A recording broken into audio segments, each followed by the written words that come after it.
11:59 at Radio Free America, and this is Uncle Sam with music and the truth until dawn.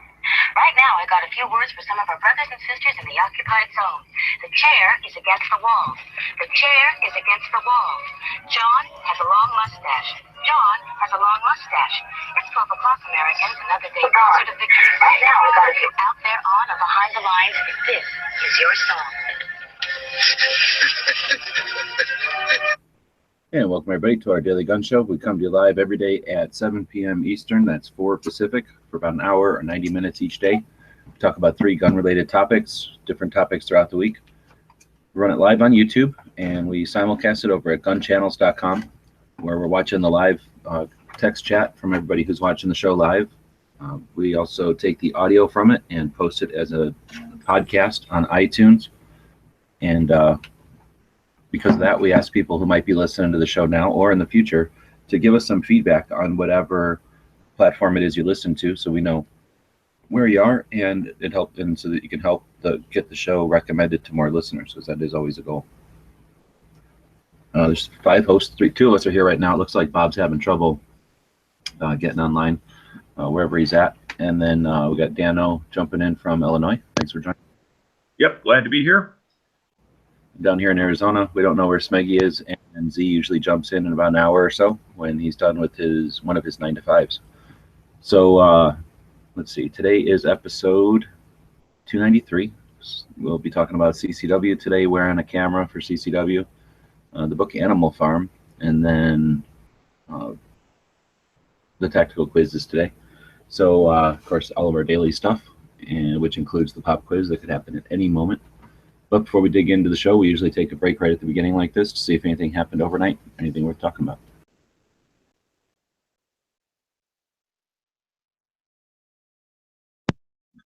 Thought my mic was on. One thing which I guess is administrational, which I just want to mention, I see you had put it in there in regards to Minnesota carry, and we had user Rob send us some information in regards to some additional information and corrections on Minnesota carry permits. It's telling us that Minnesota is a shall issue state, which is certainly a great thing. And in Minnesota, cities can only regulate discharge of firearms and zoning of businesses, which is what I was referring to yesterday. So maybe that was just a miscommunication on my part. Says they currently have a constitutional carry bill that's going through their House or Senate, as well as the Stand Your Ground bill, or a stronger Stand Your Ground bill than what they currently have right now. So I'd like to thank Rob for sending us that updated information. Again, if we just when I'm on the show and you happen to catch error, omission, or have some additional information, please feel free to send it to us at dailygunshow@gmail.com, or whether you want to help out with the daily pop quiz, want to send me some questions and answers, send that simply to the same address, dailygunshow@gmail.com. In the subject line, just put pop quiz, just so we know exactly what it's about, and then I will get that included in the database of unused questions. So thank you. I like how you took that correction to yesterday's show and turned it into a plug for getting free questions for the. Hey, I try to mold it. It's an art to what I do. But that was from comments on the YouTube video. So thanks for, like we mentioned during the show yesterday, we don't have time, we don't have the ability to research all these topics or anything. We just say what we know about it, and we depend on contributions like that from people that know. So thanks for doing that. All right, so got Bob jumping in. Thanks for joining. Where are you at? Oh, I'm still in New Mexico. I got dog was a little ill this last night, so I stayed here until I'm leaving tomorrow morning. From feeding them hot dogs all night?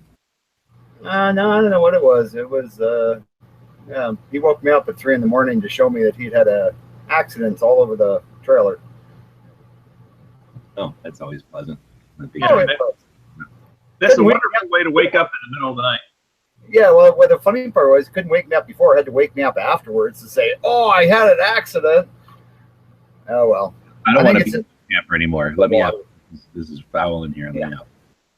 exactly. I can't think of anything really funny about that, but that's just me. Yeah. Well, it wasn't pleasant, but yeah, he seems fine now. He's just Yeah. I think it was just the water or something, or he got a bug or ate something he shouldn't have. I don't know. So where are you planning, tomorrow night, where do you think you might possibly be? Oh, halfway in between here and Phoenix, I'm guessing. Oh, okay. Now, are you going up to Flagstaff and then coming down, or are you just going straight to Phoenix? Straight down to Phoenix, I think. Have you been to Flagstaff? Oh yeah. Okay.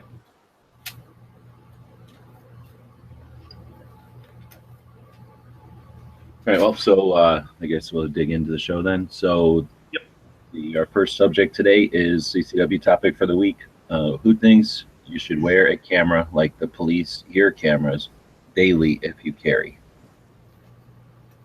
I'm guessing this came in during one of our scheduling shows where we have everybody give us ideas on what to do for show topics. It almost sounds like a good idea, bad idea thing, right, as far as the who thinks. Yeah, but it's CCW, so I think that's why we threw it in here. I mean, I guess I could come up with pros and cons for both. I can only come up with cons, so I don't like it at all. I mean, do I think somebody should? And I don't like the word should. No, I don't think they should. I think they, if the technology and the price is low enough, have that as an option. That's certainly good. But then, in some states, you do not have the right to film police officers. And if you have some sort of hidden camera on your body and have an interaction with a police officer, that could may or may not be a potential issue. Recording their likeness and image without their permission.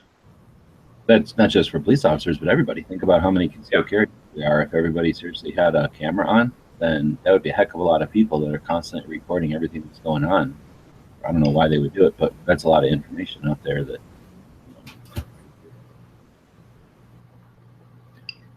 I kind of like the idea. Of course, you like it because you like having complete control of your life with somebody else.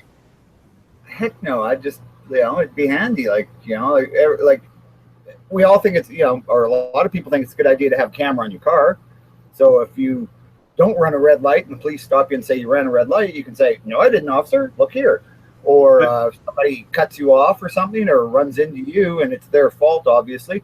So for the same reason, no, and isn't that coming anyway? Look at Google Glasses. Glass, the preponderance of cell phones that basically can stream video constantly if you wanted to. Yeah, it's already here. For people who are in high-risk professions like security guards, police officers, court officers, things like that, they already have closed-circuit TV systems, recording systems, things like that already in place. And that's also a fairly common thing for taxi drivers and people who are in, again, a more high-risk type situation. But unless you're doing that for a living, and that's what you've chosen to do, it really seems like an extra burden and expense, and frankly a hassle, that I would have no interest in doing unless I was in a high-risk profession. No, I'm not saying I would pay the money to have it, but I mean, if somebody wanted to give it to me for free, I'd wear it all the time. Hell yeah. But I mean, an Uber driver, that makes perfect sense, because how many times have we heard about Uber drivers being accused of doing things and, either making rude comments or all this other stuff? Cover your ass, man. This is about concealed carry, not about Uber. Well, yeah. I know, but it's the same kind of thing, though. It's to have that virtual, but that actual evidence, so if something does happen, you can say, well, wait a minute, officer, I have it on video right here, and you can see that I was not the one who pulled a gun, it was the other fellow, and so I think it's a good idea. And it just because you're recording doesn't mean you have to, upload that to the Skynet every night. Well, it does probably mean you're going to have it in court. Well, and that's fine because it goes down the way you thought it did. And what if the video records an angle that makes it look different? Now you've created evidence that shows that you didn't do something which you didn't do, or you did something you didn't do. Exactly. It shows a lot of confidence in a technology that's dumb at this point. And it shows a perspective of what happened that you never had. You didn't have that perspective because you weren't sitting in that other seat. Yeah. So where are you going to put this camera? On your ear, like they're saying in the question, or are you putting it like on where a badge would be? Are you putting it around your neck like a necklace would be? Every one of those is going to have a different point of view than your eyes. So what you see as a furtive movement, the camera might see is the guy clearly pulling out his handkerchief to offer it to his grandma, and you thought it was a gun, and now you've just put yourself in jail for the rest of your life. Yeah, but then otherwise you now kill somebody for helping their grandma. That's get to his grandma and you shoot him, and then it turns out, oh gee, it was just a handkerchief. You're still going to jail for life. Well, and that's where six witnesses that are saying the guy was yelling at me, "I'm going to kill you! I'm going to kill you! I'm pulling out my gun right now! I'm going to kill you! You better run off because I'm about to kill you!" And then he pulls out his handkerchief. I mean, a camera. Yes, examples. I'm just saying, with a camera, you're putting a lot of confidence in a device that just simply records. It doesn't know anything except record. But like any tool, it cuts both ways. It can help you, and it can very much hurt you. And so I think that's one of those things that's like the Google glasses, right? You wear them like glasses. They show exactly what you're seeing, basically, and they record what you're hearing. So what, I don't think that could be a negative. I see that as only a negative. I don't see how that could ever be a positive, because now all of a sudden you got to bring everybody in the area's Google glasses in to get their perspective on it. I'll have to politely disagree with you on this one. Well, that's fine. You like the idea of having a society that's governed by, like, everything is scrutinized and recorded, so that any deviation from the perfectly appropriate is now going to be recorded and archived. Well, Bob did say he liked it as long as it was free, which means Bob likes socialism. I like free shit. What's wrong with that? Who doesn't like free shit? This is your government-mandated camera. Wear it. Free. So now we know why Canada is going the direction that it is. Socialist. I like free guns, too, but I don't get those either. I guess we're just going to sit here and not disagree on this one. We're not getting any input at all from the people viewing, so maybe this is a bad topic. Well, you should move along. This might be one of those ones that, nobody really cares about. Have an opinion on. I mean, it's just, it's so up in the air right now. And again, if you're in a high-risk profession, then I think it might be worth consideration. Otherwise, I think not. I don't think so. I wouldn't want to burden somebody. I mean, the reason we have either law enforcement or counselors or whoever it is that you're talking about that might be in not just a high-risk position, because you're talking about what they see, not like a drone view of them to protect them, but what they see, that's basically there to justify their actions and to, again, record every single thing that they do. I mean, we don't want to have paramedics have to do that, have to be concerned about what's on video. Anyway, when you put a video out there, all of a sudden, now the police officer who might make a decision has to stop for a moment and make a decision. Is this something I want recorded on video?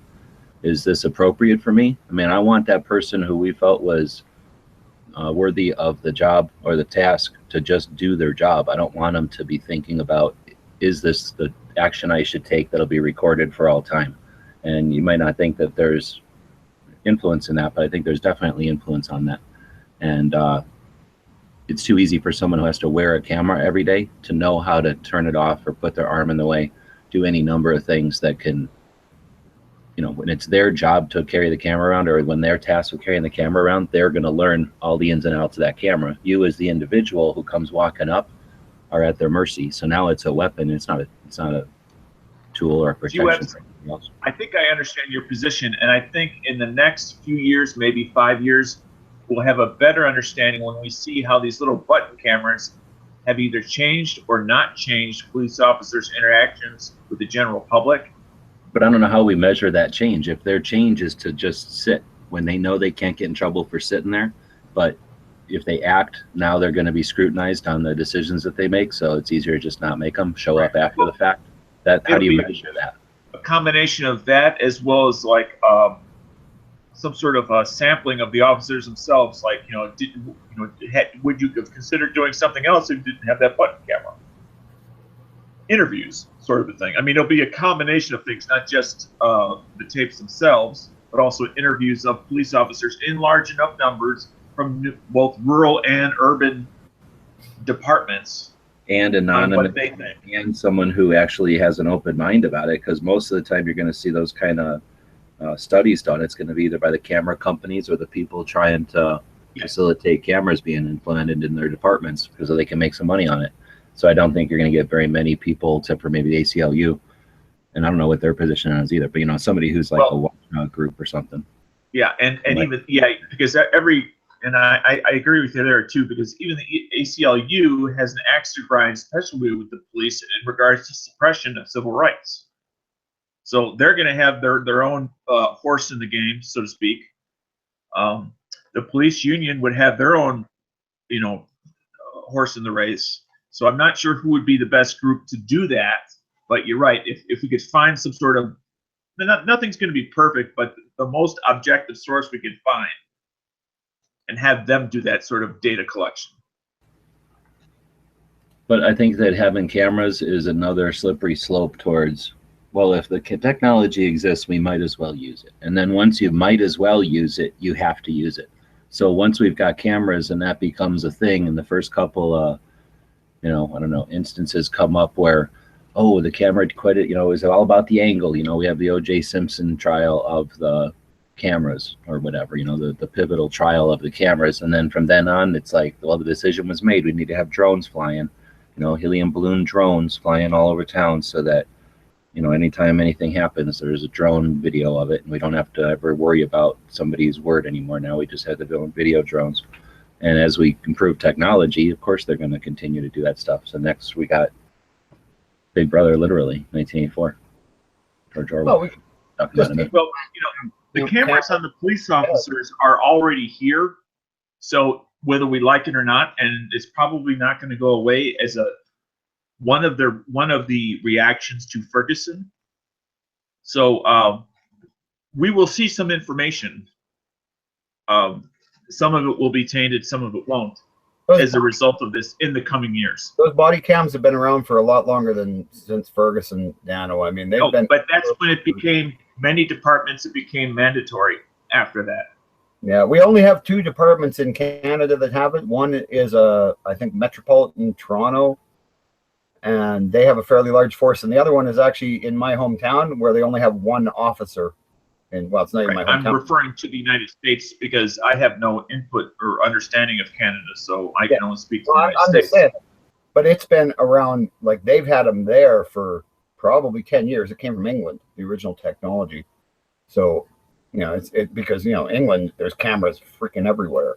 Well, it was about the perceived need for them, not about the fact that they existed or the cost.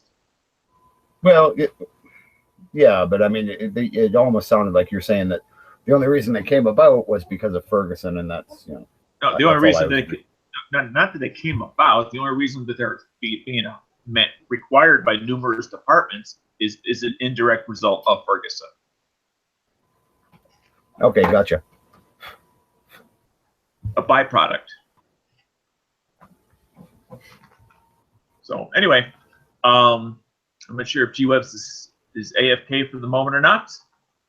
No, just letting you guys hash it out. I still think it's slippery slope to corruption and government control. And I don't like it. I agree, because it does cut both ways. So it's going to help in some situations, and it's going to hurt in others. You're going to have innocent people hurt, whether it be police officers, and you're going to have guilty people get away with crap that they shouldn't get away with.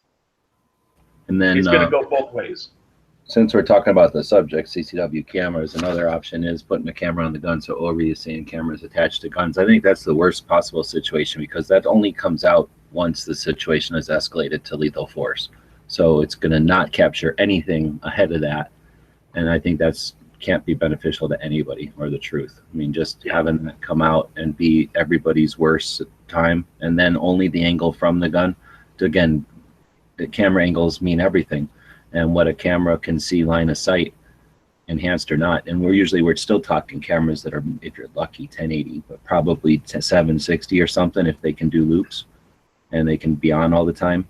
Unless you've got some real cash, you're probably not talking about running a GoPro on your shoulder all the time. You're probably talking about kind of a small camera. And you hit the nail on the head when you said pre-escalation, and that's the most important part. Right. It's the 60 seconds before, not the 60 seconds after. And those we also know that probably like a vehicle camera where they record always, and then when the accident happens, like the G forces are such that it triggers it, it saves the last however long, 5 minutes or something, so that you get the lead up to the accident. So I don't know, do you push a panic button and now it records the last 5 minutes, or do you set it to 10 minutes? And, you know, again, do you really want everybody's actions scrutinized? I don't know if that always, I mean, situations are messed up for a reason. There's also the problem with the ability to alter digital files now. I mean, it's, you know, the technology has gotten better and better to literally make a picture no longer worth 1,000 words, but maybe not worth any. Well, I mean, it also removes discretion on the part of officers to possibly give somebody a break because the rule says they must do X. And now that they know it's on camera of somebody, a pedestrian doing X. So now, and they know it's a camera, so now they don't have any discretion to give this person a break. Some 17-year-old kid who's doing decent in high school, he just was screwing around at that time, and now his life's going to change forever. I mean, that's just one example. But I mean, I like the idea of law enforcement having limited discretion. I don't want them to have to yank in, you know, somebody every single time they see some little thing. Otherwise, they would simply hang out at bars every Friday and Saturday night and pull over everyone who leaves the parking lot while driving.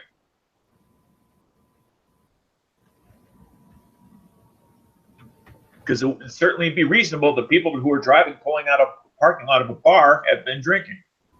Yeah, and there's some police departments do that, but I understand what you mean. Yeah, they should have some discretion. So, yeah. For CCW though, I would have it run a camera all the time. If there was one, you know, inexpensive, I could stick in my pocket or look like a pen or something and just run that. There's lots of times I'd like to have conversations I'd had recorded so I could play them back to the person. They do make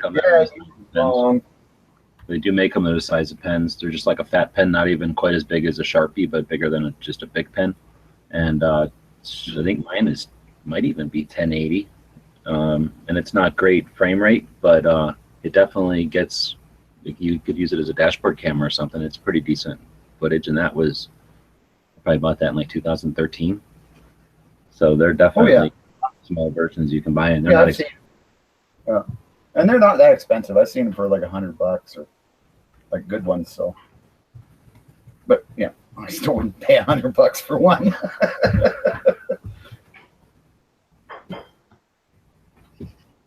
Right, well, so then I guess that's CCW cameras. Let's move on to the entertainment segment of the show. Before we do, though, we like to take a break between that first and second segment to feature one of the members over at Gun Channels.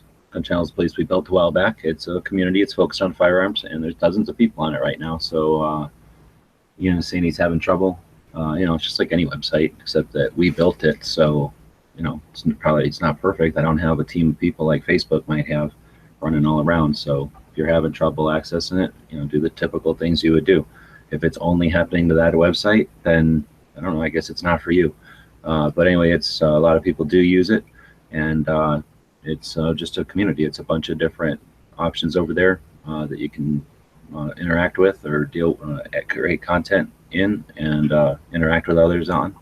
And to that end, we'd like to focus on some of the members over there.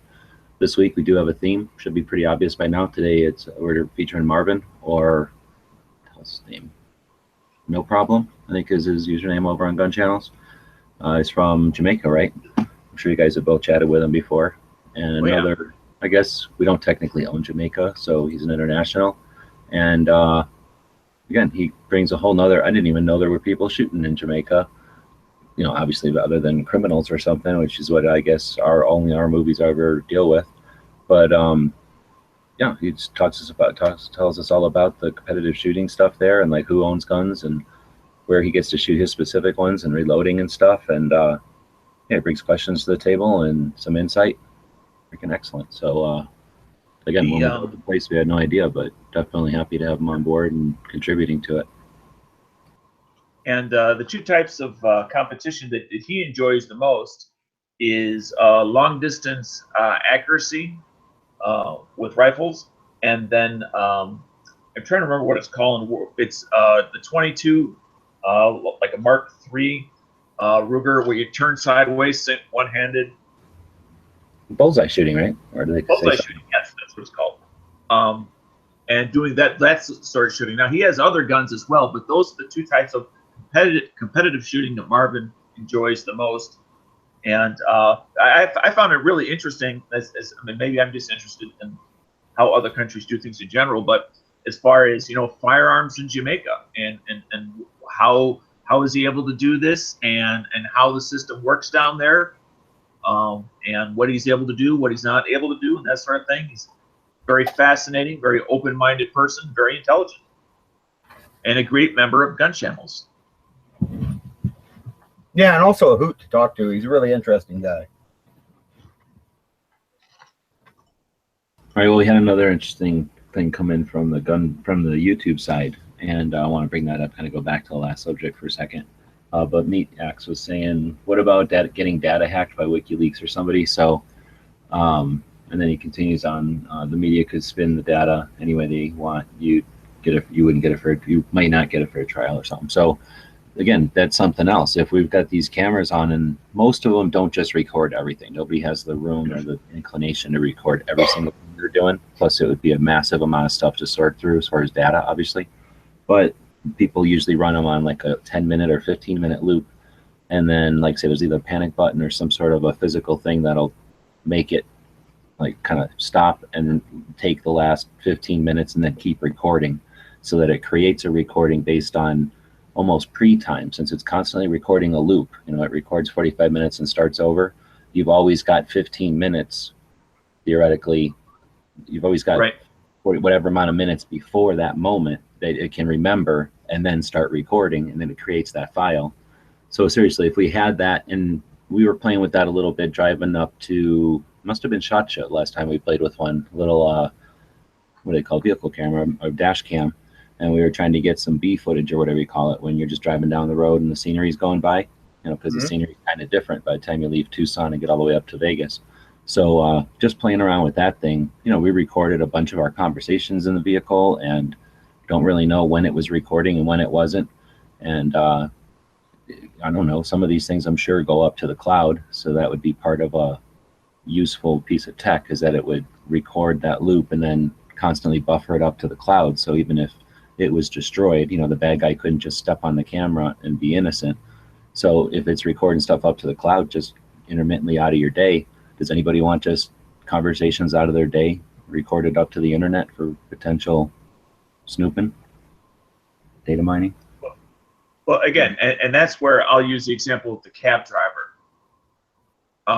He may want to, and it's going to be an individualistic thing. Again, I don't want anything. Let's talk about the cab driver. Yeah, but if he's recording what's going on in the back of his cab, do we want just cab fares, like conversations, to be up on the internet because the cab driver was concerned? Not for public distribution. It's for security purposes. We're talking about if they get hacked, though. Somebody figures out, hey, this cabbie has been posting live streams of his cab, and we've got all these conversations. I mean, insider trading, just gossip, weird stuff. We've got, you know, cameras watching people in parking lots and cars do all sorts of things right now. and that data is available on servers sitting out in the cloud. Yeah, it's available on the internet if you know where to look.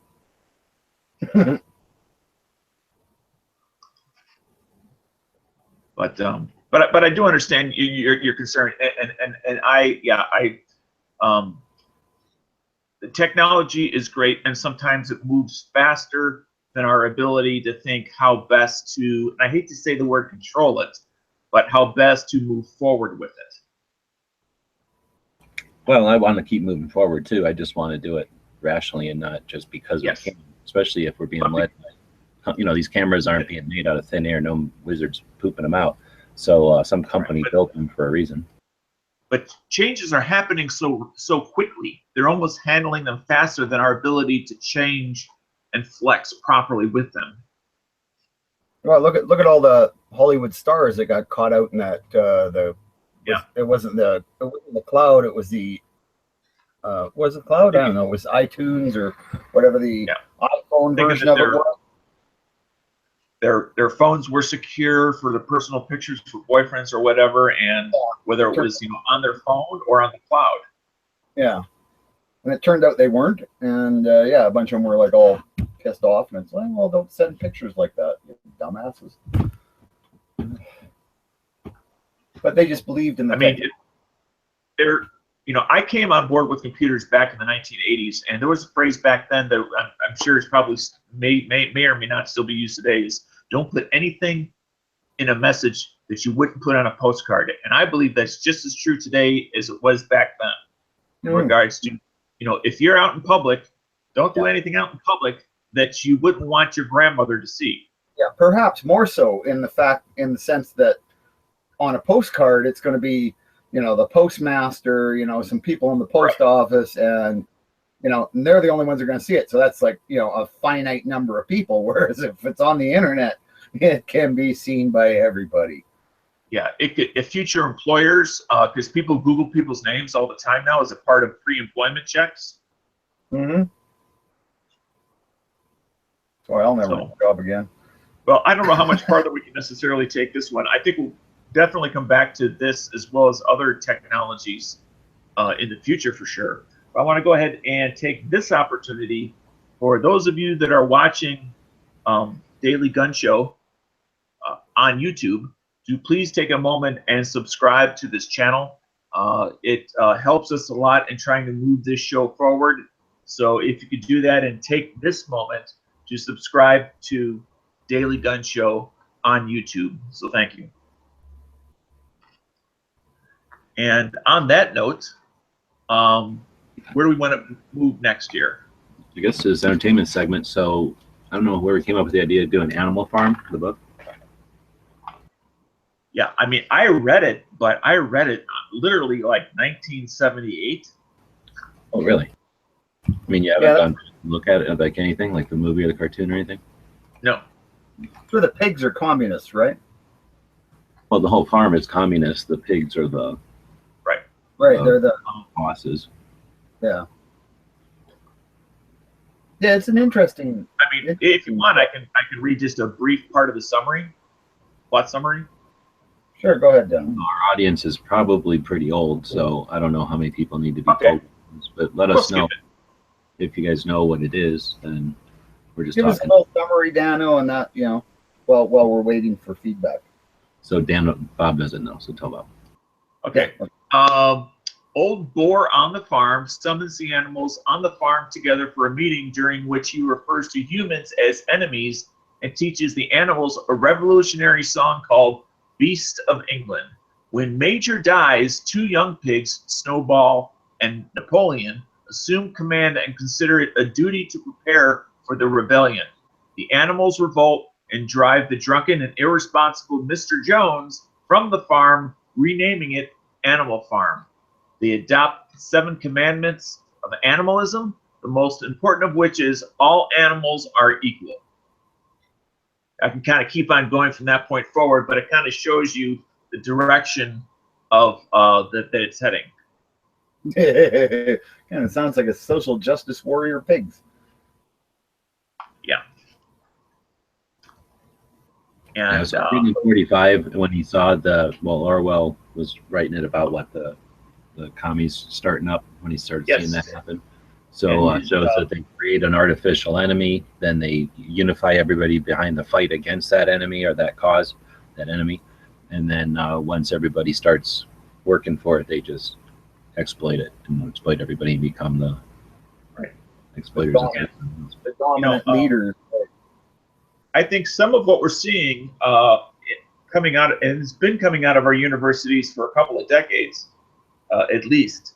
And I started to see some of it in the early 80s myself in the university that I went to, was the professors and administration being very socialist leaning at that time. They wouldn't have called themselves socialists because that wasn't politically correct, but they were definitely socialist leaning.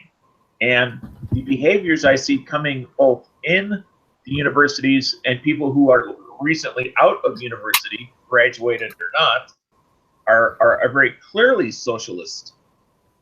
Not just leaning, but are socialist. And I think our recent presidential candidate, Bernie Sanders, excuse me, was kind of proof of concept of that younger crowd leaning so hard towards the socialist political ideology. Mm-hmm. Now they didn't get their way, so now they want to use revolution. Except they're not really good at it. So in some ways, it makes relevant what was a book from August of 1945 is just as relevant today as it was back then. Mm-hmm. As we look at relevant because their strategy hasn't changed. But back then, imagine when all you could do is write a postgram or telegram or whatever, or write a letter and then hope that it got delivered. There's no way to know. There was no return or receipt confirmation or what any of that stuff like there is now. Nobody could go online and track it or anything. So you would write a letter and hopefully it got somewhere. People would get letters and find out what's going on. So somebody could come up to you and go, I represent this new group who's fighting for the oppressed. All these other people are oppressed and they support me. Do you support me? And then whatever the answer was, depending on once they got powerful enough, they just said, here, we're representing the oppressed. Now we're oppressing you to help the other oppressed. So that's not possible anymore. You can't go around. I mean, I guess it's possible to dupe people, but it's a little tougher. So they've got to, or they're still using that. You're not. Like, I don't know, man. I think it may even be easier to dupe people because of the internet. They're look at the strategies, but it's definitely they can get their word out more. But look at these anti-fascist kids, right? They have access to the internet. I mean, they all have iPhones. They all have phones, even though they're against capitalism, but they all have iPhones and stuff. You're right. It's how they use them. If they don't choose to research and they're just choose it to receive information with an agenda, then that's the research. That's what they go off of. But there's a lot of people. There were people like that back before too. There were a lot of people who would just read in the yellow newspaper, oh, it's the evil Chinese, it's the evil Japanese, it's the evil whoever, right? Just put in a name or a race or something. Canadians. Right. Yeah, okay. Well, that too. That's how the War 1812 started, wasn't it? But anyway, it's still happening, right? There's just stupid people out there, and that's what these wherever they are, Fanta, whatever they're called, anti-fascist, they're idiots. They're just idiots. These people don't have the brains that God gave a bug. Yeah, I mean, our educational system is what failed them. They are a product of what we collectively taught them. And if we fail to teach them, because they believe everything that perspective, then that's the failure of the system. The children or young adults are just the output or the product of that failed system. That's because they believed every word that came out of their professor's mouth. Now, I never believed every word that came out of any of my teachers' mouths. I knew they were all human and fallible and had their own spin on things. I mean, that's just common sense. But Bob, when you go into a university, you're fresh out of high school. The person talking to you has a PhD, and you're required to talk to that person most of the time as Dr. So-and-so. I don't give a rat's ass. I've never put any value on titles. And I was Okay, never I taught understand for that. you haven't. My parents taught me respect for intelligence, my respect for people who had done something in their lives. And professors generally haven't done a lot in their lives. I mean, there's a whole theory about, you know, those who do and those who can't teach. Well, I don't have a PhD, do you? No. Okay. Clearly, they have done something with their lives. They went to school, got some useless degree. Fresh out of high school for not But they understanding. didn't do anything with it, DanO. They taught, right? They taught. They didn't go out and solve the problems of the world. They didn't go out and solve diseases. They didn't go out. Was the Bob at 20? Political science. They didn't go and use their degree in political science to go and solve the world's political problems, right? Instead, they went, "Oh, I'm just going to teach more kids, and I'm going to teach them my values." So you can't ever trust professors. And that's, just my opinion. Let me know when you're done. I'm done. Okay. Is the Bob when he was 20 as street savvy as the Bob at 40? And was the Bob at 40 as street savvy as the Bob today? Yes, I've always been this savvy. Bullshit. I think I was born that way. No, I was taught really good values by parents who didn't believe the bullshit either. You know, my parents had gone through the Depression, gone through the Second World War. They knew what the world was about. And they taught their kids that, what the world's about is what you can believe. And you can believe mostly what you see, but you can also believe what you've read in 19 different things and not just one. You can't just believe the one newspaper. You can't just believe the one person. You have to have.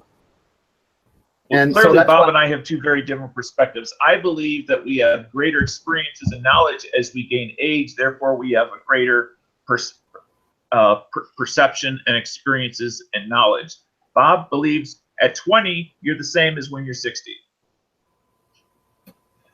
Yeah, pretty much. I pretty much am the same as when I was 20. Okay. T-Webs? At least he can, as far as he remembers, he's the same as he was at 20. It's true. Yeah. So.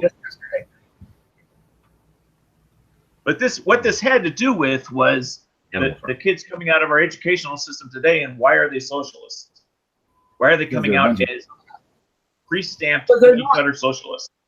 See, the thing is, you can say, "Oh, it's the teachers." It's not, because all the kids coming out of there are not the same. And some of our kids, actually, some of the younger ones in high school now, are coming out with a totally different on the world. So, I mean, I'm not going to blame the kids. I'm going to blame, some of them because they're dumbasses, because there are a lot of dumbasses out there. But there are still, there's still Republican groups. There's still libertarians in universities. They are trying to, like the leftists are trying to now, smother them, just like back in the 50s. It was the other way around. It just, depends on who has the majority. But it's just because I don't know. I don't want to I can't completely blame the teachers, because, they're like I say, they're teachers who became teachers because they couldn't be doers. There's a difference between teachers and professors, Bob. Well, whatever. Same, not really. Professors are teachers who went to school for another 8-9 years. Still didn't do anything with their lives except go to school, which is basically, I'm going to work hardly at all and party a lot and read books. I'm not going to actually get a real job or experience life. I've been to university, DanO. I know what it's like. Yeah. Well, apparently you haven't been to the engineering department, the physics department, the chemistry department, the biology is the biggest part here. You can still go on.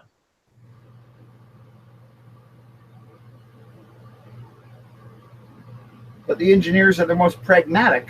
I'll give them that, because that they was actually only know one how shit works. of 6 departments that I just listed off. Agriculture department was always pretty cool. That makes it 7. Make the case for me, Bob. Keep going. But yeah, as far as okay, that's 8. English lit, they were a bunch of losers. Political studies was kind of split half and half when I was in university. All right, let's get back to the topic. Animal Farm, the book. Yes, good book. Read it. It's a good book. There's a cartoon of it, which means you can show it to the kids. I don't think it's too crazy for the kids. I think that's why they made it a cartoon, right? So they could get through. But I think it shows pretty well the like manipulation, how some people can be manipulated by somebody getting up and saying, I'm a champion for you. Like that does, that's not always in your best interest. So that's a good lesson. Regardless of the politics, right? What I was trying to say is the professors are saying, I could be the champion for you. No, worse. They don't have the balls or whatever you want to call the fortitude to like be the actual champions. What they want to do is incite. They want to sit there. Yes, that's correct. That they're right on theories and then incite until other people are either coerced or manipulated into acting. And then they like to dissect the results of that action. But they have nothing in the game except to gain. So their only interaction is to profit from it. And either side it comes down on, they can say, oh, that wasn't right, but here's why it was a flawed data set. Or they can say, see, I was right, and now we'll start again with another theory.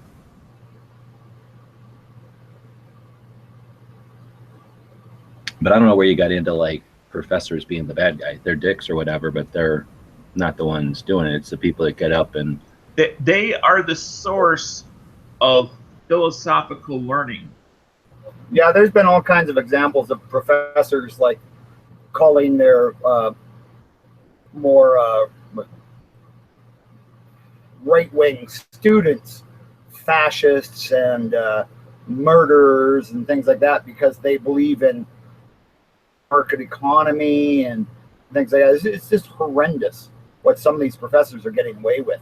Or they're calling them racist because they support Donald Trump. I mean, it's bullshit.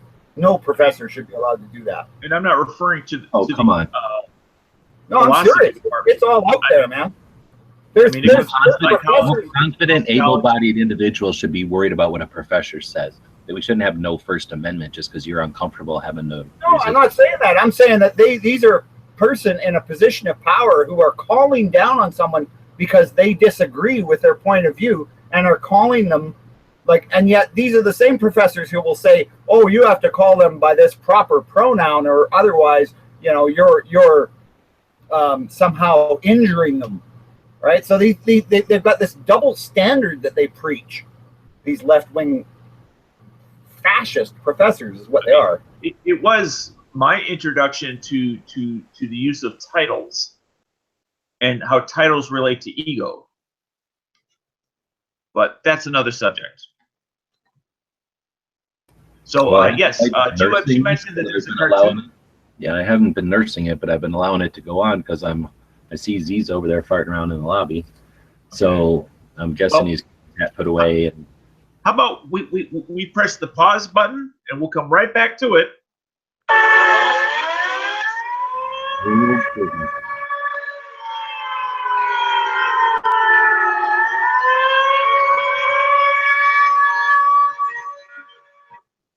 Because I'm sure Z would love to get his 2 cents in on the Animal Farm. That at least I assume so. I don't know that. But it's time for the tactical pop quiz of the day. Mr. G. Webbs, have you seen the question? And more importantly, have you seen the answers? I just gave a tip away. All of them answers?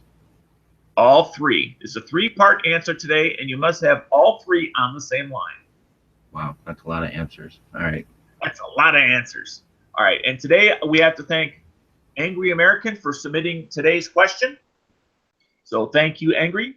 And I will read the question twice, and it is as follows.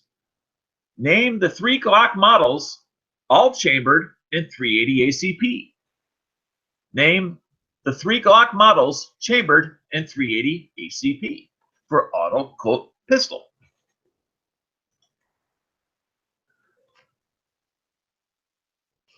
Tickety-tock, tickety-tock. Let me get my little TikTok thing going. There we go. 25, 42, and 28. Yep. 42, 25, and 28. Yep. So That that went pretty quick. That was Moon food, right? Moon unit. Moon Unit Zappa. You know who you are. Glitz. Was it Glick? Yeah, it was Glick. And there was another show. I'm going to call him Mr. Glick, also known as Mr. Moon. So Moon, you are today's tactical pop quiz winner. Yes, the Glock models in 380 are 25. James, wasn't it? On YouTube? Was it Glick? Gun channels. Yeah, it was Glick. Excuse me, am I interrupting you? Well, gun channels.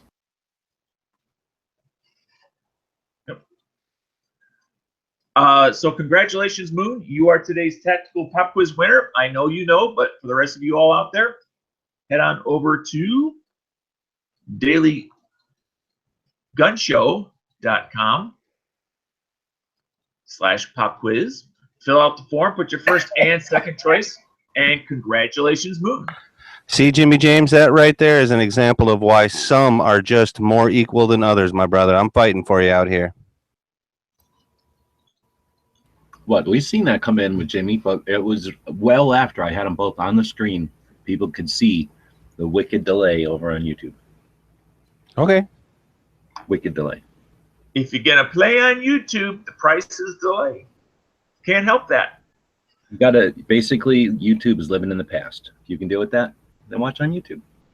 Yep. So here's the nice thing about it. Let's say we say something especially witty, you can just go over to YouTube, watch it again. Z, since you happen to catch us here, and I think you do a fantastic job at it, could you go ahead and lay it down for Moon? Sure. By default, you are the tactical pop quiz hot shot for today. So congratulations, Moon. Way to be a winner. Excellent. So we were just kind of finishing up when you kind of popped in, and I have this feeling that you have a certain perspective. I know, at least I never realized y'all hated your teachers so much. Only because they were trying to program us for evil. I mean, well, they obviously didn't do a good job. My professors were all from the 60s or 50s. That don't make them bad people, dude. Well, no, but they're a product of their time that they lived and were educated. As are we all, correct? Right. And I'm saying that that's the system that was in place. That's what I'm referring to. And I'm saying as a child of the 70s and 80s, Animal Farm, great book. I'm glad that I had a chance to read it when I was a little bit older as opposed to a little bit younger, because all of the nuance would have been missed. It would have just been an interesting story on the surface if I had read it earlier. You know, I wouldn't have got all the double dealing and whatnot. So where do you lie on why do you think that we seem to have more socialist leaning young people coming out of our educational systems? Well, because what's the line? If you're 20 and a Republican, you have no heart, and if you're 50 and a Democrat, you have no brain. So they're just working their way through life. I definitely was a air quotes open-minded individual when I came out of high school and went into college. I also have had enough life experience since then that a lot of the things that I was convinced were the way, maybe that's not really the way that the world worked, for good or for bad, because that's the reality of the situation. The cosmos don't care about you as an individual. Say it ain't so. Oh, it's so. That's a fact. Yeah. I mean, I remember, and I think this is a part of youth, is at least that there was a disproportionate amount of liberal kids as compared to their parents, you know, back at that time. But I did not see any signs of socialism either then or looking back. Well, there certainly wasn't this violent bent that they've taken recently. Well, and I'm not referring to the violence. I'm just referring to the socialism as far as the philosophy of socialism. I don't know about that. No, again, and that may You be say now because think about the Summer of Love and the 60s and the hippies and all that kind of stuff. It was hardly any violence, though. Well, he wasn't really talking about the violence. He was talking about the liberal portion of it, I believe. Right. Yep. Okay. Yep. So that's something that got put into our society to start caring for your fellow person. Well, it was also a lot to do with free love and weed and acid and just partying your ass off. I mean, if that's what you got out of it, that's what you got out of it. But not everybody got only that out of it. Well, that was the fun parts. I mean, we got Earth Day coming up here in a couple of days or whatever. That's something that spawned from that. Do you take care of where you eat? Earth Day is communist. Literally. Sputnik or some shit. The day when you get back to the state, you go clean up for the state. Yeah. State uniter. Well, Yeah, see, here's the thing with that. Every day should be Earth Day because y'all should be cleaning up after yourself anyway. Hey, I do that every day. I pick up at least one piece of trash I didn't throw anywhere because I don't throw trash, but at least one piece of trash when I'm walking. Let that manipulate the message. Obviously, you are talking about an individual's responsibility to themselves and the planet that they live on. This is specifically Earth Day, is specifically a rebranding of a communist holiday or tradition or whatever you call when they're ordered to go out into the streets and clean up public areas, public parks, so that they don't have to hire people to do that, I guess, or to enforce some kind of idolatry of the state. But it's literally devotion to the state. Because you're devoted to the state, you go out and you clean the public areas. So I don't think you're defending that as much as just the idea of cleaning the planet that we live on. Correct. You're not suggesting that the state has anything to do with it or that you're doing it for the state or something, obviously. Yes, and 100%. I'm not intimating that you're doing it for the state at all, actually, in my mind anyway. I understand where you're saying that's where it comes from or something to that effect. So, well, it's interesting that since we're talking about Animal Farm, that it does kind of have a throwback because that's tomorrow or the 21st, right? 20th, 21st, 22nd, somewhere in there. Oh, might be the 22nd. Okay, so I know it's coming up here, but definitely a communist thing. And one of the ways that the professors wove it into the daily, or to the one of the holidays that we recognize, that the corporations even recognize. I mean, I think now this is going to be potentially bad, but what if, and that's a pretty big what if on the predetermined day we don't do it for the state, but we do have the neighborhood cleanup or and it's not that it's mandated that you have to do it. You do it of your own free will to the betterment of the neighborhood and then to the community and so on and so forth outward. See, in Canada we just kind of pick garbage up all the time just on our own every day, and that way it doesn't look all filthy all the time. But Bob, you actually are in a socialist government. He wants to act like it's some kind of board collective where they're just like garbage and they just all reach down together and pick up a piece of garbage and then hold on to it until they reach a garbage can. No. I mean, I'm not saying I want everybody to go out and start picking up dog turds or use diapers or whatever. But, or I should say, I don't want it to be state mandated. That's, yeah, it should not be state mandated on any level. You should just do it if you want to do it because you want to do it. That's all.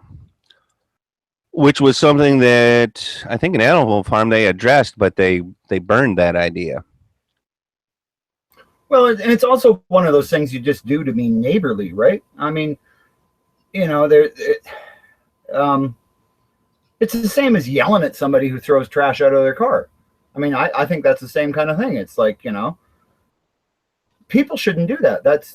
It's not only impolite to the earth, but it's also impolite to the people in the neighborhood and ultimately we all live in the same neighborhood, really, It was not me and I was not involved with this, but I have seen here people get punched in the face for throwing shit out of their car. Well, good. And they, if that's what it takes. I mean, I personally, I've had no problem with picking up dog shit and throwing it back at Oh, I somebody. thought it was a little much when I witnessed it happen and everything like that. But it was one of those things. I'm like, I understand why this person is upset. Yeah. I don't know the punishment is befitting of the crime. Well, yeah. But I bet you that person doesn't throw their trash out the window. Or not when somebody's around.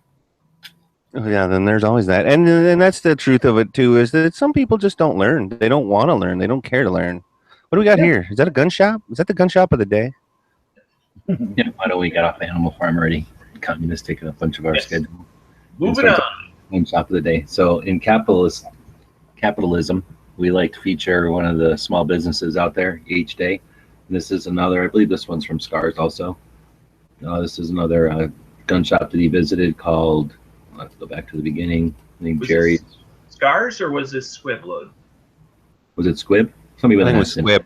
I'm not sure. The Squib had a. Pretty sure it was Squib. He says it's Rochester, Michigan. Okay. Thanks. So you got the description there, and I don't have to flip over to it and show his email address, I hope. I don't think I'm showing anybody's email address. So then it's called Jerry's Gun Shop, and looks like it's a hunting themed shop, although there are some swords there. A couple of 3 swords in the cabinet right there. Yeah, swords aren't usually hunting accoutrements. Well, it depends on how you hunt, how much respect you have for that animal. Looks like it's got some vaults in there, some safes in there. Got a bunch of different mounts. I like how they put this like half of a shingled thing inside of a gun shop. I don't know why, but I like that. I think that's cool. I like how they do what? People's with a cup of coffee. See how it's got these shingles in here, so it almost He's got feels a like chair by the counter. little stool. This is a stool, though. This is the precipice for you old people. Yes, Having to That's stand it. up. And a stool is a stool with a place for a styrofoam cup is all I ask. Do I All right. ask too much? Yeah, you're destroying the environment with that styrofoam cup, you jerk. Plus, you Okay. could be buying one of the Daily Gun Show mugs and carrying that. There's to the- another chair right there. This chair. This is an even shorter chair, so you don't have to worry about That falling. one looks comfortable, though. You could probably put a gun on this carpet, have it spill all over this ammo or one of these stocks, or over on this piece of wood. DanO could sit in that chair and tell us all about how back in the day that there weren't any socialists around when he was a kid. Well, before Karl Marx, I mean, Nice. I always like seeing it. I'd like to see those ammo shelves a little bit fuller, though, to be honest. unless seems they're to an be getting indicator right there. of high sales, then that's good. Truly. See how there's this chair here? DanO was probably sitting in that chair, opening ammo boxes one day, and they had to put this little note on here. Yeah, He's opening these the are ammo. not open ammo boxes. Yeah. He's just looking at them. This is a different bullet. Well, this one doesn't look the same as that one. Let's see if it fits. Well, if it fits, it must No, work. check it out, DanO. Obviously, you're not watching the YouTube chat, but Squib did let out there that people come there Saturday morning for coffee and donuts, dude. Oh, shit. man. No, let's see. Oh, look at that. Oh, my. Oh, Like this. I think DanO's going to have a stroke. Yeah, there's vinegar, They green have coffee, sweetener. and corn oil. Mmm. They Equal. have flavorant additives. They have creamer. What more could you possibly ask for, people? A This whole is big pot of fantastic. Now, Squib asked, did we see the Johnson rifle? I'm not. Oh, look at the box. DanO swallowing off that little stool now. I'm drooling. Tactical donuts. Tactical donuts. The only thing, if they had a little picnic table there, DanO would probably be having a stroke. They have this little stool he's going to sit on. Ah, Oh, he would fall off that stool. He needs to sit in the chair by the ammo. that would be my command center. Right next All to right, the well, that donut. looks like a pretty neat job. It looks a lot bigger than the first couple of pictures made it seem like it was just some shotguns and some mounts on the Yeah. wall, but that was just a little area you walk through to get down to this lower split level area. You got your barrels over here, some kind of studio lighting for something. Where Oh, do hey, those G-Bibs. He says they got a M1941 Johnson on the rack over there. We need to do. This one here. Is that, can Yeah, you you don't zoom in a little bit? And you definitely don't see them where you can just grab them. So they're pretty Yeah. expensive. You don't see a lot of Johnsons in a gun shop. Nope. I've only ever seen a couple, ever. So. Yeah. So what does that shoot? I think 30-06. It's like a grand or something. 30-06. Can you go back to the pistols and the glass counter? Here? Jerry's getting a full treatment On the today. right-hand side, is that a Luger? Hakalugi? Yeah, probably. Just because of the, I don't know. It might be a 22 or something, but if it's in this case, I'm guessing it's probably nicer. Oh, Bob's gun's in there. You see that, right? Over here? Yeah. Yeah, Bob's probably low on money. He needed to sell it. He needed to make it happen. It's the gun Browning couldn't finish. So yeah, where was this one again? Oops. I think he said Rochester. Saying all our secrets. Yeah, don't show the All right, secrets. so It's the magic recipe. Oh, no, I will say Pink Panther on gun channels. I don't know the answer to that question.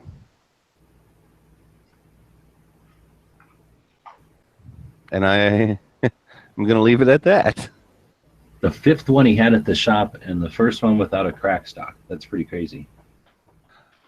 He's had 5 of those so far? Yeah. I just wonder what was in the area to, like. A bunch of World War II freaking people were in the same unit, I guess. Got issued them, maybe. Took them home. Could be. Definitely could be. A surplus load of them. Somebody bought a case of them back in the day, and those are the people that bought them, and then now they're moving them. Yeah, that We could talking be. about the Johnsons? Yeah. Yeah, they were used by the First Special Service Force, right? The Canadian American. Oh my God! Yep, and they had to trade for them with apparently the Coast Guard had them, or not Coast Guard, the Marines Airborne had them, I guess, because there weren't that many issued. The Marines Airborne. Yeah, the Marines had an airborne in World War II, I think. I think that was what it was. It was some oddball group that had been issued. Maybe a the lot of Canadian Marines, but not the U.S. Marines. Was it Yeah. the Army sailors? There you see, that's exactly why, because we had the air. What is it? The Army Air Corps or something like that was what it was. We didn't even have the Air Force in World War II yet. Paratroopers No, aren't. He's talking about paratroopers, right? Well, I don't think so. It was some special group that. Well, and didn't Angry have- did say Marine Air Corps, Anyway, so it is possible. they didn't have enough explosives, so they traded some of their extra Johnson machine guns to the 1st Special Forces Brigade because they didn't have enough Browning rifles, or they didn't have any or something. Whatever. So they ended up going into Italy and actually fighting the first part of World War II using those Johnson machine guns, and they really liked them. So, yeah, Well, interesting. I don't remember exactly who they traded them with, but it was some odd group that I'd never heard of before. But it was like, I don't think it was Coast Guard, but I thought it was Marine Airborne Forces. So, I mean, I may be wrong. Maybe somebody out there can straighten me out on that. I'd really like to remember it. But who did the special 1st Special Service Brigade trade explosives for the Johnson machine guns they used in World War II? That could have been a great question. FSSF, not B. First Special Forces. First Special Service. First Special Service. God damn it. I can mess it up. I can't think. All right, well, so we're going to go into the damn gun of the day. Dang gun it. What is We this are thing? or not? We are. I'll pick this thing. It's just a bunch of weird words. Varney, Cardin, Damas, Azure, Safari, Round Body, Box Lock, SS, Double Rifle, and 470 Nitro Express. What, did you freaking make a bet with somebody to make the longest possible gun of the day title ever? Trying to break our spreadsheet? No, We may have. this is a rifle I've always wanted, a big double Safari rifle, and this is just one of the ones when I was thinking about it, I managed to find today. They're just a gorgeous rifle, and it's a 470 Nitro Express. double rifle. What could be cooler? I mean, basically, it's an elephant gun. So you could basically shoot anything else you wanted with it. As long as if it was too small, you probably wouldn't want to have to eat any of it because it'd be just stew. All right. So is this a gun you've ever seen before, or is it some theoretical gun? No, I've seen them. They're for sale. I mean, they're 15 grand or something. But yeah, there's beautiful double rifles. So is a 470 nitro going to knock Bob on his ass or no? Hell no. I've shot 470 nitros. They kick, but I mean, it's not like it's about the same as shooting a 50.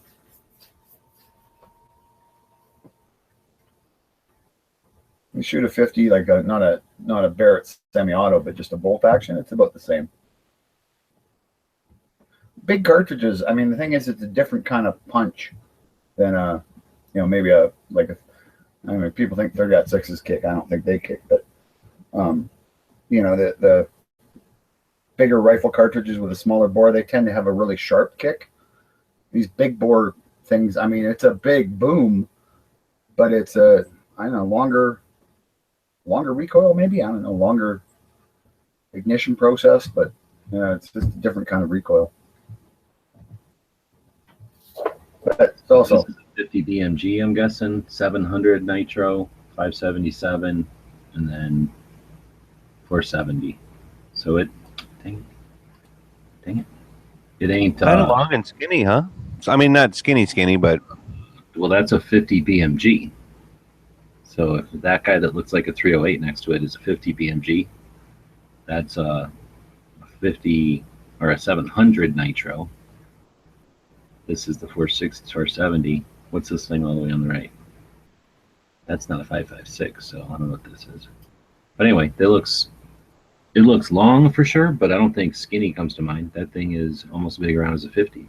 It's 460. Yeah, it's a brief. Yeah. I think it looks skinny because these things, they need to give you like a 5.56 or something for scale. I don't know what this little rimmed thing, 5mm Remington rimmed. I never even heard of that. So, but these just all look big, but keep in mind that thing is 6-inch long, 50. Oops. Well, 5-inch long. Well, here's some a rifle with his fingers. Look how it is compared to his fingers. okay, that is pretty beefy. That guy don't look like he has tremendously skinny fingers or nothing. No. That's my opinion. That's basically like. He also don't look like he's last at the buffet either. That's what I'm saying. Here's another guy. Oops, here's another guy cramming them in there. I mean, those things are Sharpie markers. A couple of brass Sharpie markers you're shooting. Yep. It's like and they'll drop it out, right? Which is like the biggest land animal we have. So you're all about shooting elephants. Bob can't get enough elephant killing. He's an anti-Republican. Isn't there like somebody just pro elephant killing there? Or something? You don't have to waste all this time hunting them. When I was a kid, some of my heroes were big game hunters. I mean, because that's who they were back in the day.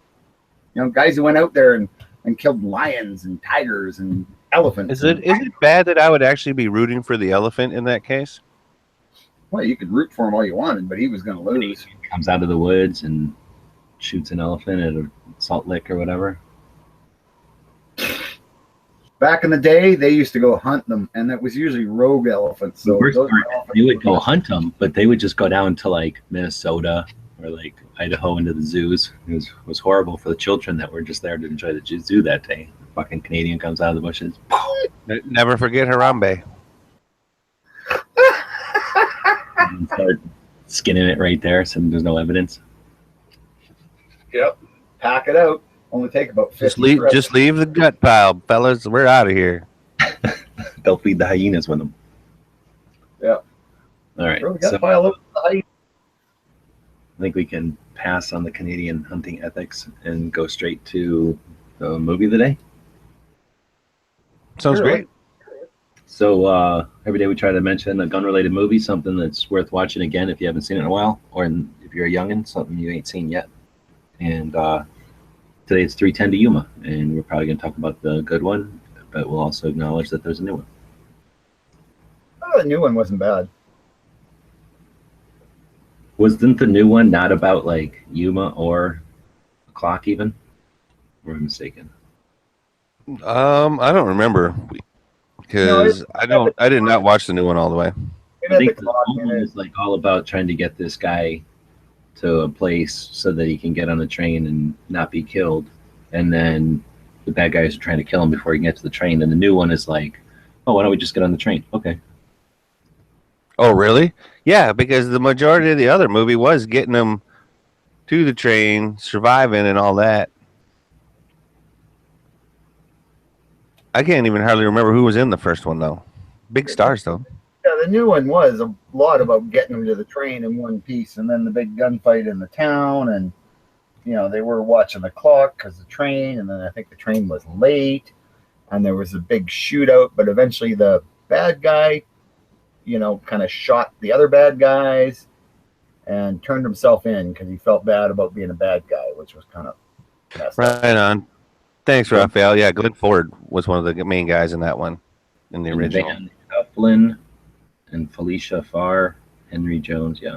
I don't know who these people are. It says, broke small-time rancher Dan Evans is hired by the Stagecoach line to put big-time captured outlaw leader Ben Wade on the 310 train to Yuma, but Wade's gang tries to free him.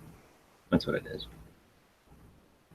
And the action that ensues on the interim. Yep. So the first one was pretty good, I thought, and then the second one was just a different type of movie. So the second one's description is a small-time rancher agrees to hold a captured outlaw who's awaiting a train to go to court in Yuma. A battle of will ensues as the outlaw tries to psych out the rancher. Yeah, I don't remember that from the new one. Maybe Is it really considered psyching somebody out when you're shooting at them though? Well, it's some sort of like mind game movie. Like it's not about the gun so much as like it's not the one I saw. It's called 310 to Yuma, 2017. I just read the description of it. Russell Crowe and Christian Bale.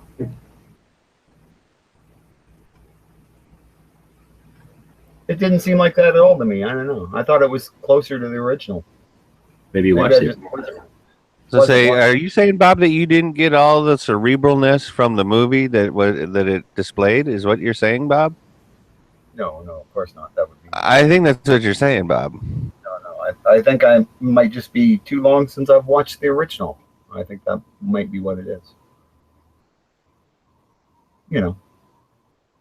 That was a long time ago when I saw the original at the theater. It cost a nickel. Yeah, I have to say I did not see 310 to Yuma in the theater. Sorry, I did not see that one in the theater. Well, that's the point, is we're trying to remind people of movies they might not have seen in a while, so that's probably a good one. Tomorrow, we're going to be talking about the 49th Parallel. That one might be harder to find. Did somebody say they found it on YouTube, though? And then Dang, so that's going to be a Korean War movie, huh?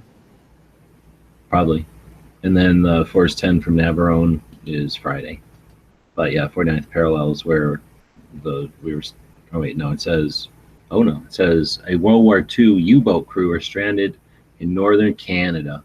To avoid internment, they must make their way to the border and get into still neutral. I don't know what the next one is. America. Probably. So basically, a bunch of innocent World War II victims were stranded in Canada. Canada, of course, was going to intern them, force them into slave labor. So they tried to get to the United States from the freedom. This is And they stayed with a Hutterite family. And they stayed with a Hutterite family and turned them in. They thought the Hutterites would protect them because the Hutterites spoke German, but the Hutterites were like, "No, we're Canadians. You're fighting against our country." So they, I think one German did actually manage to escape. The only German ever to escape from Canadian custody in World War II. Snuck out through America, got to Mexico, and then from there snuck back to Germany. And then on his first patrol on a U-boat.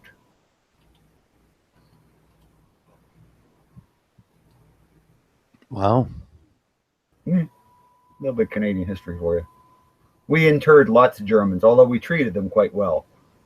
We made them go work in our national parks, like building Canadian bacon, maple syrup, pancakes. No, actually, you know what? They would go to dances in local towns and stuff because we didn't have to worry about guarding them because, it was like 500 miles of frozen wilderness to the nearest town, so or to the nearest city where they could get a train, I guess. So yeah, there's lots of Germans where it was the best place to put them, right? Because they were safe. They weren't going to be able to escape, go back and fight for their country. Did you know we had a bunch of German prison camps in this country? Yep. Yeah, it was same thing, right? I don't know that we had a bunch.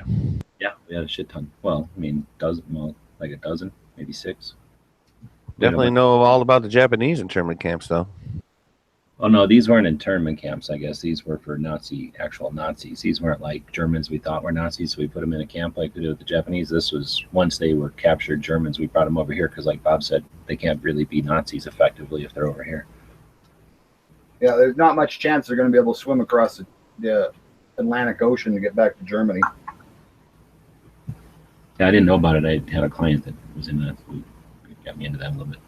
All right, well, so I threw the link out there. I found 49th Parallel on YouTube, so go watch it if you want. It's 2 hours long. Might be interesting. Yeah. It is interesting. I mean, you get to see it from the Germans' point of view, and it doesn't have a whole lot of Canadian type content. It's more about just prisoners of war. So. I like how the description for the movie. Did you read what it says? Another public domain World War II British propaganda film. Excellent. Those are kind of cool. All right. I probably will try and watch it sometime point in time this evening. It is a piece of history, right? You got to remember all that stuff, all those propaganda films from back then. Much as they might be hard to watch, but a lot of them are funny to watch. History.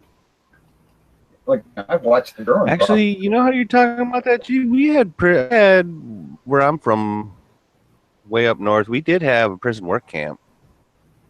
Now that I think about it, now that you're talking about all that kind of stuff. Well, there's also prison camps for just plain old prisons, but you're saying prisoners of war?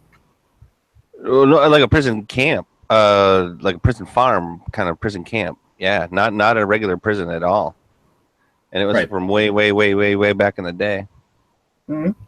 Well, they got them here. I think that's one of the things they did either pre or along with the CCC, because we got things out here that'll be named prison camp. And I'm guessing when you went to jail, you got to go cut roadside out of mountains or whatever. Yeah. No, actually, you know what? That probably is about right. When it started was the CCC. That sounds, I mean, again, I wasn't around, but that does sound about right for the age of the stuff. Yeah, there's still places in Canada, like national parks you can go to where there's the remains of the prisoner of war camps from World War II. And I mean, they were well treated. They were in no way mistreated. They were fed, they were clothed, they were, like I say, I mean, in some places they would actually treated them. Pardon? Treated better than the Japanese treated them, probably. Oh hell yeah, yeah. Like in some places they were actually allowed to go to the local town and go to dances and stuff. And some of them even ended up coming back and marrying girls that they'd met,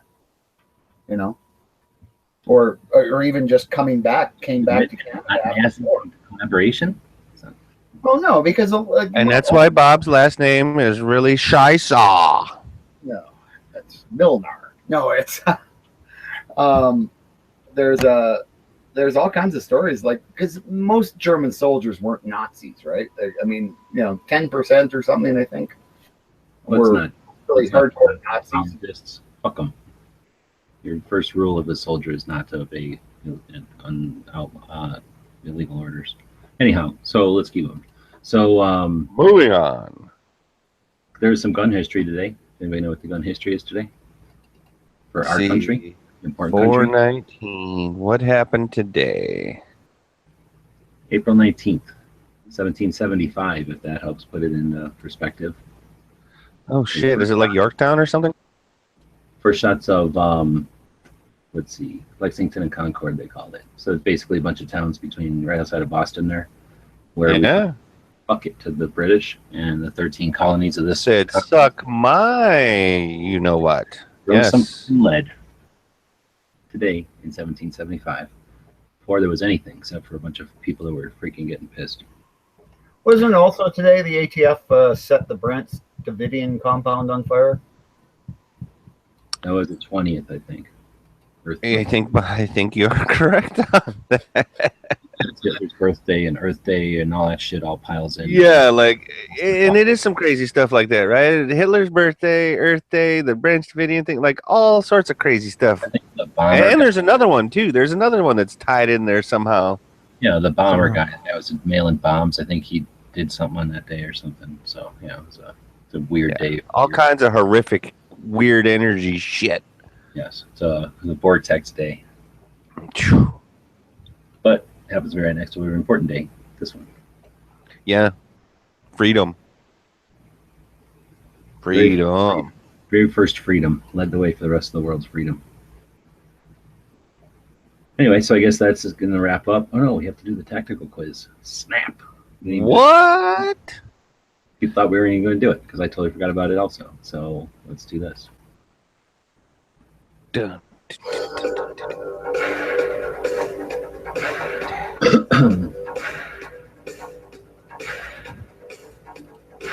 Yay, tactical quiz time. So now we have to come up with a tactical quiz on the fly, which we do for a tactical quiz today.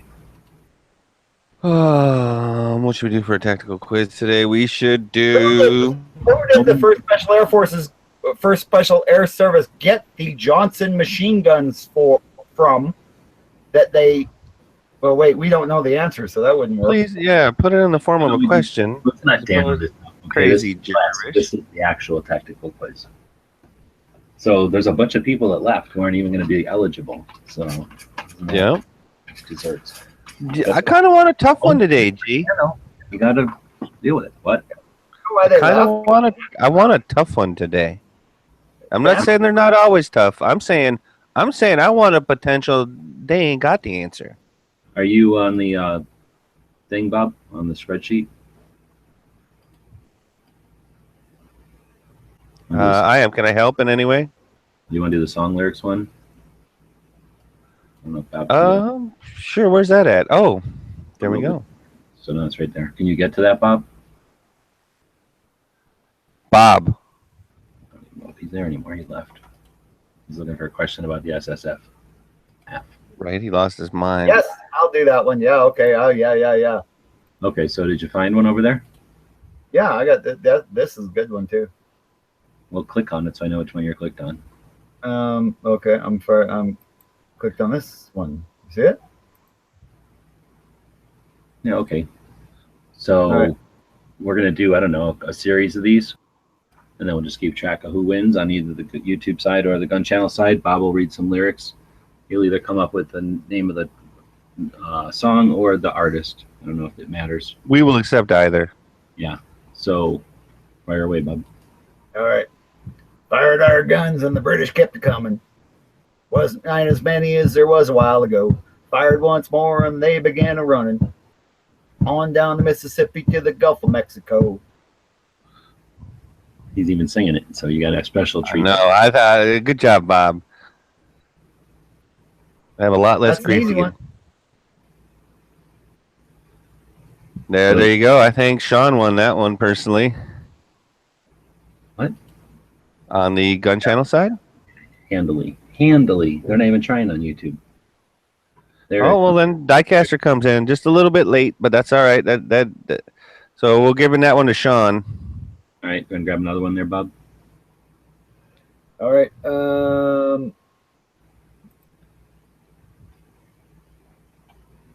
Yeah, okay. I'll do this one. All right.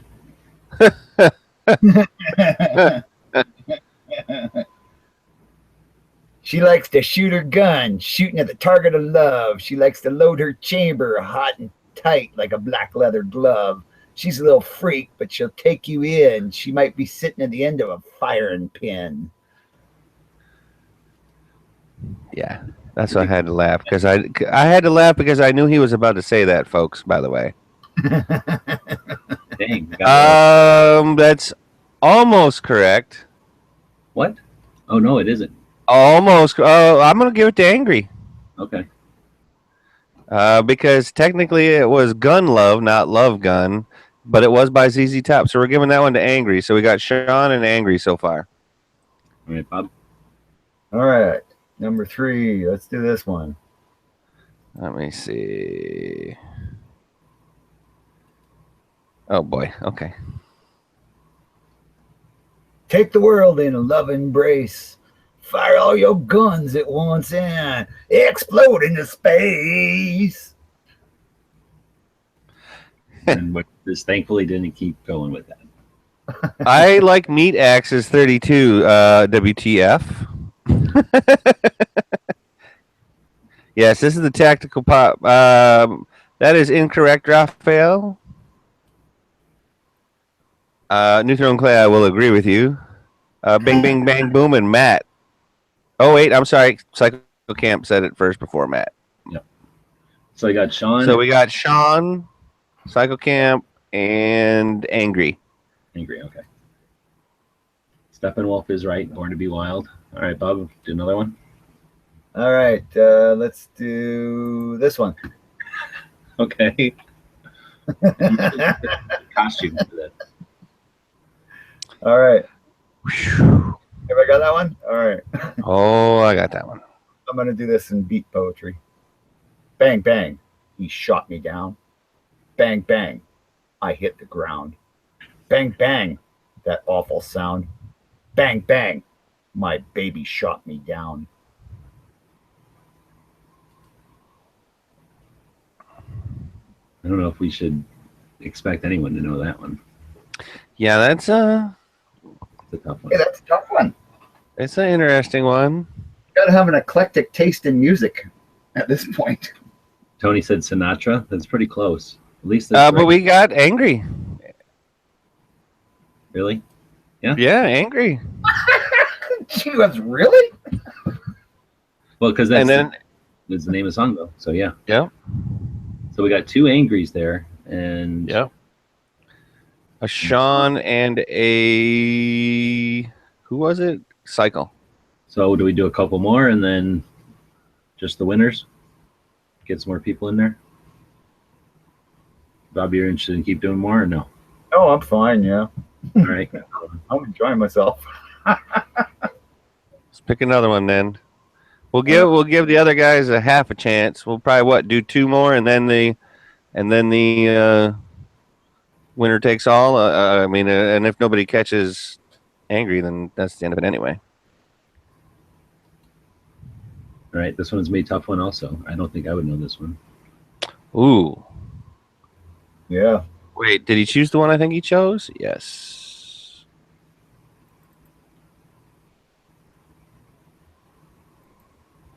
All right. Okay. 1, 21 guns. Lay down your arms. Give up the fight. 1, 21 guns. Throw up your arms into the sky. 1, 21 guns. Lay down your arms. Give up the fight.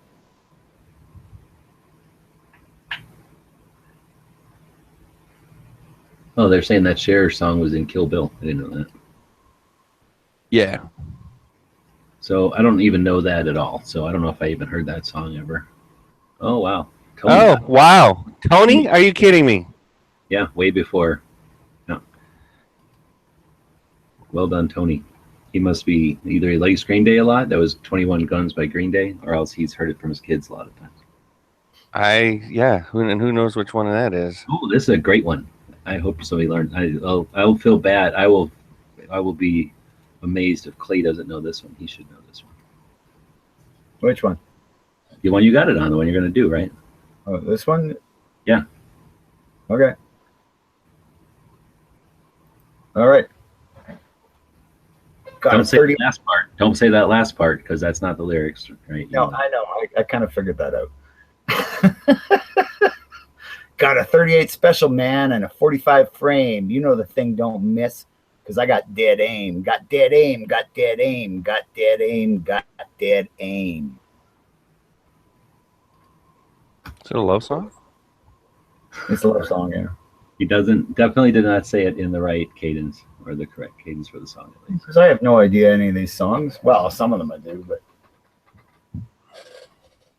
any of the. And Tony was quick to clear up that no, that was not one of his personal all-time favorites. He did get it from his sons. So that guy is the guitarist for Jefferson Starship or Airplane. Oh, nice. No on Hold On Loosely. No on Joan Baez, as far as I know.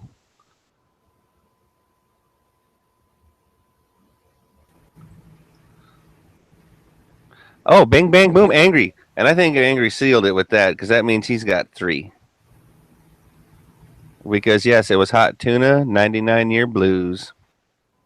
All right. Angry. Yeah. Angry knows his shit. No kidding. Especially if I'm reading them. Yeah, right? So what do you think, G? He's got 3. Like, nobody can catch him unless we just, like, keep going and going and going. Or do you want to do one more just to do one more? It's up to Bob. Bob's the one saying them. I'll do one more. Yeah, this is a good one.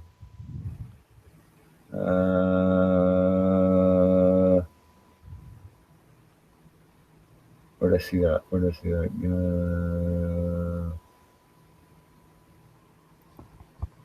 Yeah, this one. What is this one?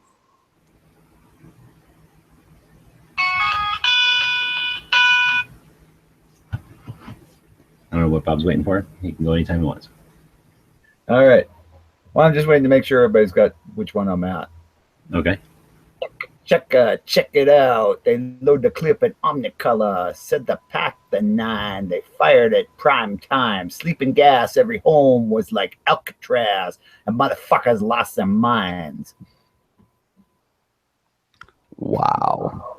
Are you sure you've done that professionally before? Because it sounded so smooth. I don't know what to say if somebody's going to figure that one out.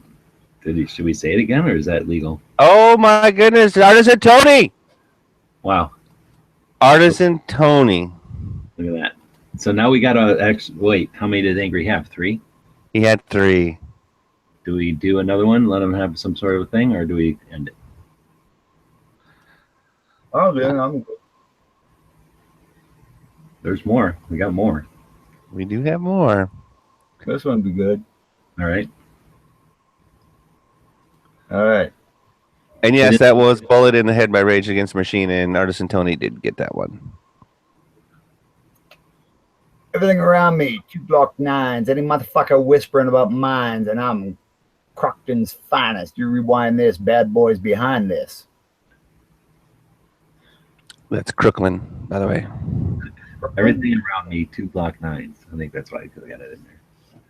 Everything around me, 2 Glock 9s. Yeah. Any motherfucker whispering about mines, and I'm Crooklyn's Crooklyn, like Brooklyn.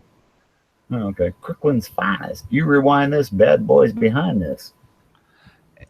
And I think that Angry got that one, by the way. Yep. Yep. Because he got all of it. He got B.I.G., he got Notorious B.I.G., and then he got Who Shot Ya? That is Angry's the win, I think. It's very illuminating, not only in Bob's. Yeah, but think about it, dude. He got knowledge Notorious B.I.G., he got Hot Tuna. Yeah. He got, what else was the other one? Did he get the share one? No, that was Tony. He might have even got like Born to Be Wild and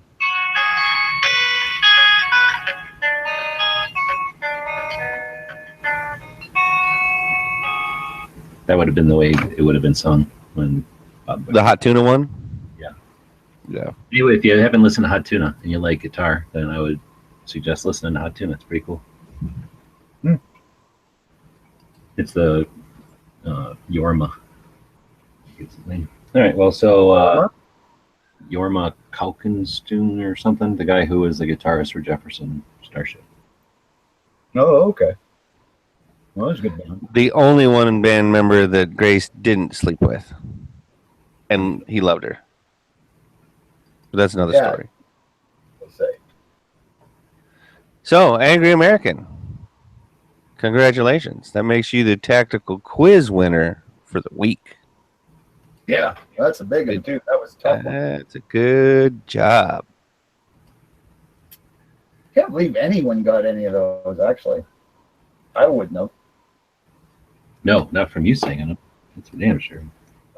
I wouldn't have got them if I'd heard the original band. Well, probably Step. I just like that Tony got Green Day and Rage Against the Machine. That makes me feel good.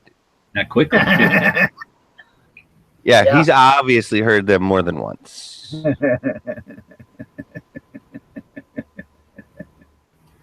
That's pretty good. All right. If we talk about the 24-hour. Oh wait, no, just one thing here, Bob. You need to thank Cycle Camp personally out there. Yeah. Why? Because the first Special Service Force, raised jointly with men from both Canada and the United States, the famous Devil's Brigade, traded the Marine Corps 125 of the new Johnson light machine guns for plastic explosives. Oh, okay. So it was the Marine Corps. I just, for some reason, was thinking it was Marine Corps paratroopers. I'm sure it was paratroopers, though. Hey, you just need to go over there and thank Bill. Bill, right? Cycle Camp. Thank you very much, Cycle Camp. I knew it was. I knew they traded with somebody. I just couldn't, not for the life of me, remember who. But yeah, because they could not get enough BARs, I guess, and they were going to be a light tactical unit that was going to want to move fast, so they wanted something that was easy to carry and was like the BAR, but of course turned out to be better actually. But didn't get accepted. They loved theirs though, apparently. Complained bitterly when they were forced to replace them. Tony's saying that both the sons are musicians. However, it says a lot about the parent, because I know my parents don't pay much attention to whatever that you retain. Actually, yeah, but were you a musician? I was forced to be a musician for a while. Yeah. Coerced. And they probably paid attention when they were forcing you to be a musician. Oh, no. That's the worst part. Anyway, so with all that, I think we've wrapped up episode 293. Did Bob want to say we something? We just got what's coming up tonight. Yep. Well, did we mention? Isn't there? Is there more? Well, or did you guys already talk about gun channels today and tonight and all that? No, and we didn't talk about that we have 24-hour gun show goes all the time on our gun channels, did we? Or did I miss that? No, it's a good point. We should probably talk about that more often. But yeah, if you have something to buy, sell, or trade, then head over to the 24-hour gun show over on gun channels. Anybody who's a member can participate over there, post stuff, or check out what's there and buy stuff. Oh yeah, trade. For sure. But no, I was just saying, is there anything else on tonight? I thought we were it. Isn't Matt having a chat? Well, yeah. In fact, they have an Antifa on there. Oh, so, boy. Last week he had a Tommy, and this year he's going to have an Antifa. Really? Oh, cool. And I think We Like Shooting's got one. But other than that, I think it's just us and them. And those two, I think. Yeah. I mean, tomorrow will be Thursday, and it will be day off for Jimmy James on the early watch, but usually Sean Bonry will come in and do the Good Morning Gun Channels, the GMG, and again, a long format, open discussion. He'll turn on a camera while he's at work and let a room kind of be open for the day. Anybody who's interested can jump in there and hang out, have something to talk about, get some answers or some help people answer questions they might have. Then we'll be back here, same time, 7 p.m. Eastern, that's 4 Pacific, for episode number 294. We'll be talking about dragon breath and incendiary rounds. We'll be talking about looking at a training class schedule or syllabus, and if you're going to take multiple classes, some options for what classes you might want to take together with others. And then I guess shooting events on Thursdays, every Thursday.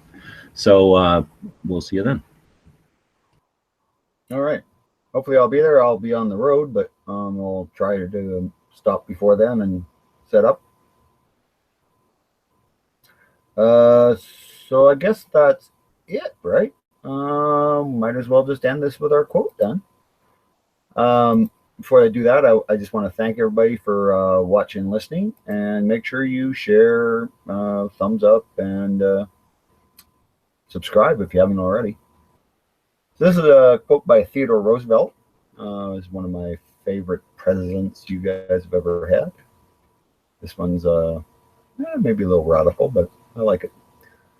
The pacifist is surely a traitor to his country and to humanity, as is the most brutal wrongdoer. It's by Theodore Roosevelt, and I want to thank everybody for watching and listening. We'll see you all tomorrow. The guys and gals of gunwebsites.com encourage you to take a CCW class every year, practice at least once a month, and carry every day. Thanks for watching gunwebsites.com.